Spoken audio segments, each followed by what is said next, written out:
Hey guys, what's up? How you doing? I hope you're doing great and amazing. Welcome to my book club. So today, the book we have today is called The Motivation Manifesto. It's talking about motivation, and it's a really great book by Brendon Burchard. So let's get deep into the 9 big ideas in this book today and 9 declarations by Brendon Burchard. So it says here, fear rules us only if we let it, writes Burchard. We alone are responsible for our emotions and reactions in life. Well, it's time we took the reins in our hands. It's time we chose courage over anxiety, and liberty over peer pressure and social tyranny. It's time we turn it away from the warriors, the weak wild, and the wicked of our world. And it's time we enriched our lives with a heightened sense of genuineness and joy on our being. It's time we claimed our personal freedom. It's time for Burchard's 9 bold declarations. So, the first one, we shall meet life with full presence and power.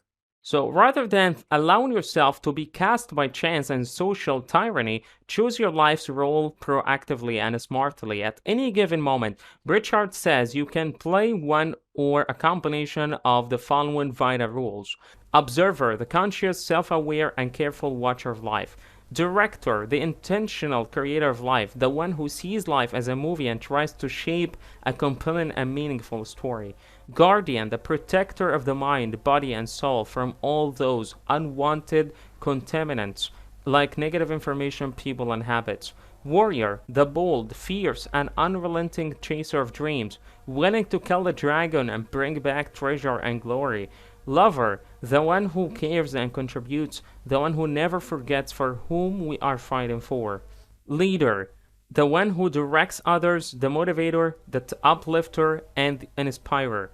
And attention to these possible roles leads to a life without intention, warns Burchard, but bringing our awareness to them helps us activate our full personal power in each moment. It brings purpose to our minds and activities, and purpose is the greatest bridge to now. Number 2, we shall reclaim our agenda. There are essentially 2 main ways to live your life, either by being an extra in someone else's story or by being the protagonist in your own. Burchard's second declaration is about the latter. Why would you waste your days, he asks, meandering about or marching under the banner of someone else's ambitions? It's time you reclaimed your agenda. It's time you rewrote the story of your life. Ask yourself right away whether you are currently on the right path and whether you're moving forward toward what you desire. If the answer to these 2 questions is no, then it's time to get serious. Make yourself known. Tell the world what you want and how you intend to get it. Write your own personal manifesto and start pursuing it with real force, will, and consistency. Be clear, direct, and dedicated to your own progress. Take command of your life by setting for yourself a new and proactive course and by committing to it. Unless you map your future today, you'll eventually get lost in the fog of tomorrow. You're not busy, you just don't have a plan. Make one today. Number 3, we shall defeat our demons. A person who doubts himself, wrote famous French writer Alexander Dumas a century and a half ago, is like a man who would enlist in the ranks of his enemies and bear arms against himself. Fortunately, there are ways to fight the demon of defiance. Rather, there are ways to tame each of its 3 aspects. Here is how. Transform doubt with faith. Doubting begins to prevail in our lives when it becomes incarnate in language. More precisely in the phrase, what if? That's the moment when it's most vulnerable. Conquer it with faith. Say, I believe in my ability to learn and figure things out. Transform delay with action. Delay aims to stop or advance by poisoning us with apathetic and resigned thought. Whenever we want to make a move, wait. It shouts from deep within our hearts. Stop right there. You're not ready. You'll end up hurt. The antidote of delay is decisive action. That's what being a hero essentially is: taking action even when you're afraid. Courage doesn't precede action, it's earned through courageous acts. Transform division with love. Division is the third and last head of the demon of defiance. It's an eyeless, jet-black serpent head whose poison can have the effect of making us blind to the good in others. That's because defiance doesn't only want us to suffer, it also wants us to suffer alone. There is only one way to fight division, and it's with love. Love, says Burchard, is always the final and most complete cure to our inner demons. Number 4, we shall advance with abandon. The power to advance with abandon begins with developing a mindset for real momentum, and the first mark of such a mindset is the belief that reality is bendable to our will. Those who lack this belief, warns Burchard, never advance with great power and constancy. It's only the small among us that believe our reality is unchangeable. That's why they remain small. The free encourages people have known since the dawn of civilization that every reality had been shaped by someone before them. So they choose to shape it for the ones that follow them. That's why we consider them great. That's why we know their name when we've all but forgotten our own. There's a nice little story by Spanish writer Jorge Luis Borges, in which the main character, an imaginative novelist, judges other people's works in their published form and his own, as he had imagined them. That's what we all do, don't we? However, our intentions and ideas mean nothing if they aren't transformed into deeds and projects. Action, says Burchard, is the yardstick of character.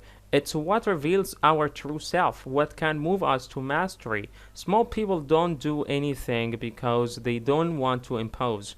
Great men and women rarely seek permission from the world.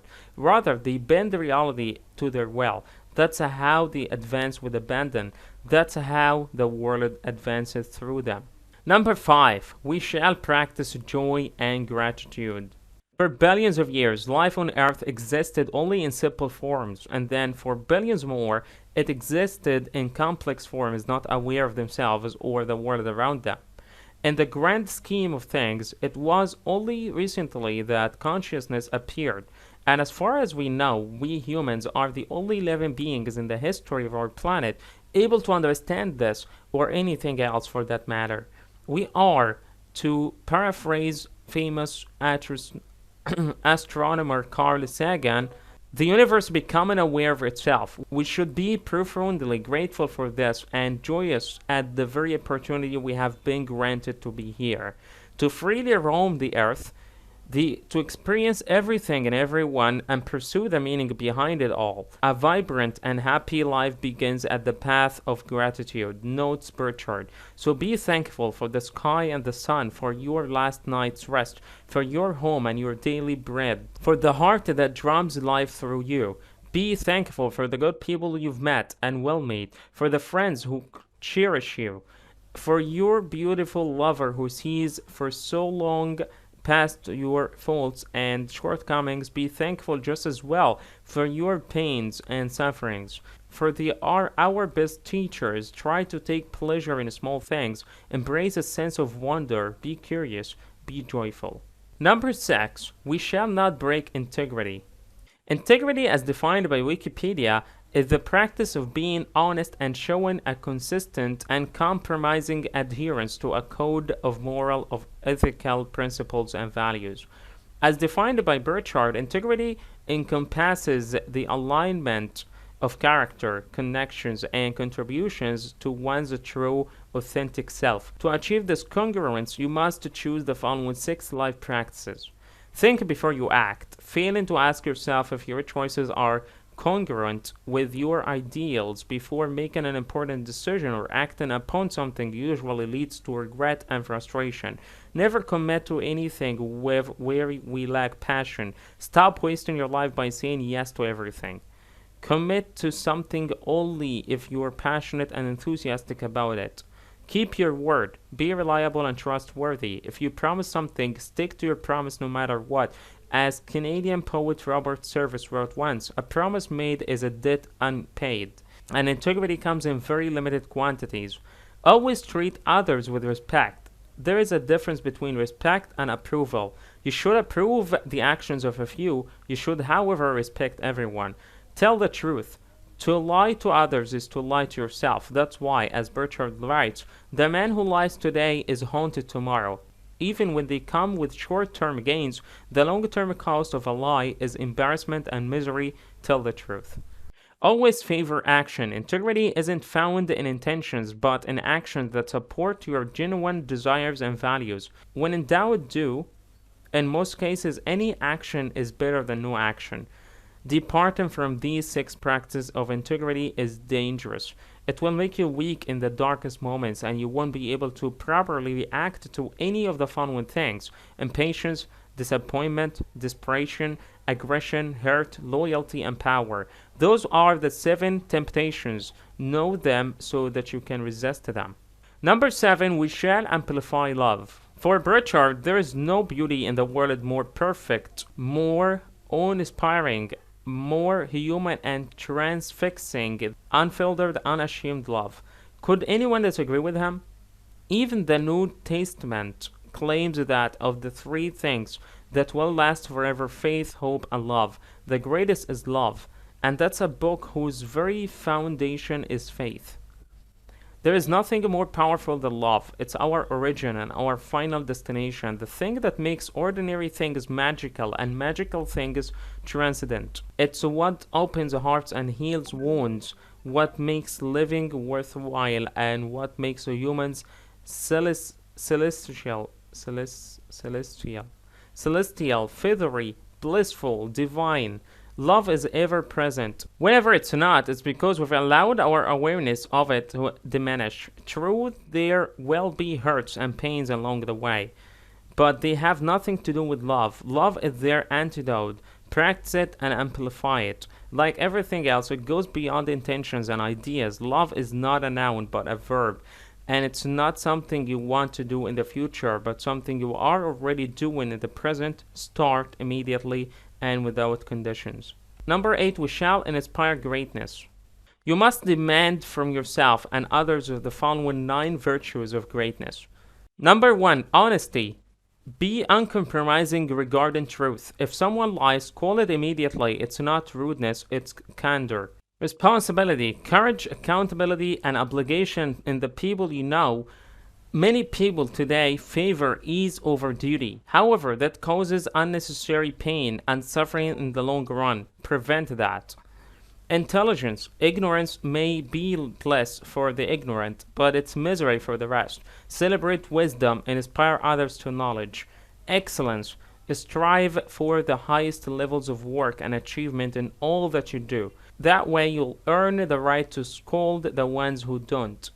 Courage. Once you've defeated your own fears, begin instilling that same strength in those around you. The world's fate lies with the number of its people dedicated to courageous action, writes Burchard. Respect for others. When it comes to interhuman connections, nothing is more nurturing than respect. In the absence of respect, neither empathy nor fairness would be possible. Even love needs respect to grow. Vigilance. There are always dark shadows looming around every healthy cause, so pay attention. However, don't be paranoid. Great leaders remain calm even in the face of immediate threats and danger.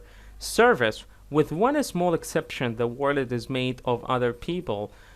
Serve them so that they can serve you. Remember Jesus at the Last Supper washing the disciples' feet. There is a lesson there for every leader of the world. Unity. The Romans knew very well that the best way to conquer any enemy was by way of discord. That's still true today, in almost every sphere of life. So remind the others that they are never alone. After all, whatever it is, we are in this together. Number 9, we shall slow time. Life is made of time, and time is a finite resource. Yet, most of us go through life as if blessed with immortality. There is a reason why the samurai warriors of ancient Japan believed that the best reminder to live was a constant awareness of death. Indeed, the only way to appreciate the moment you are currently experiencing is by understanding and accepting its fleeting nature. We are not supposed to miss this moment, states resolutely Burchard. Our brain was not built for this frenzy, forced to focus on everything yet nothing, sped up and buzzed out by syrups and stimulant, crammed with so much random negative information and so many pointless tasks. that there is never a singular focal point to immerse in or achieve or celebrate. Missing this moment is not that different from missing your life, because life is made of moments. The more of them end up blurred by speed and worry and panic, the less life makes sense, and the more it is devoid of joy and gratitude. It changed that by shifting your focus from the chaos of the world and back to yourself and your own heart. You'll see that time flows far more slowly there than in the busy streets in front of your office. Slow it further. Start with your breath. The longer and deeper you breathe, the more heightened your energy and presence is. The more awakened your senses become, and the more enjoyable the experiences that come after should be. Strangely enough, the more something takes time, the more it gives a feeling that there is a lot of time. In fact, that's why time moves fast for us. We run through life like beasts, merely scanning the surroundings in fear. Stop. How else would you smell the roses? So that was it for today's guys summary. So those were the 9 declarations of in the Motivation Manifesto. So at the end, I'm gonna leave you with this so you can try. So if you want to fully express your personality, strive to experience personal freedom, and if you want to achieve that, then conquer fear and social oppression. Okay guys, so thank you so much for watching. I really appreciate you all, and I love you so much, guys. So I'm gonna wait for your comments to comment on this book and the summary. Let me guys know what you think in the comments, and don't forget to subscribe and like, and see you next time.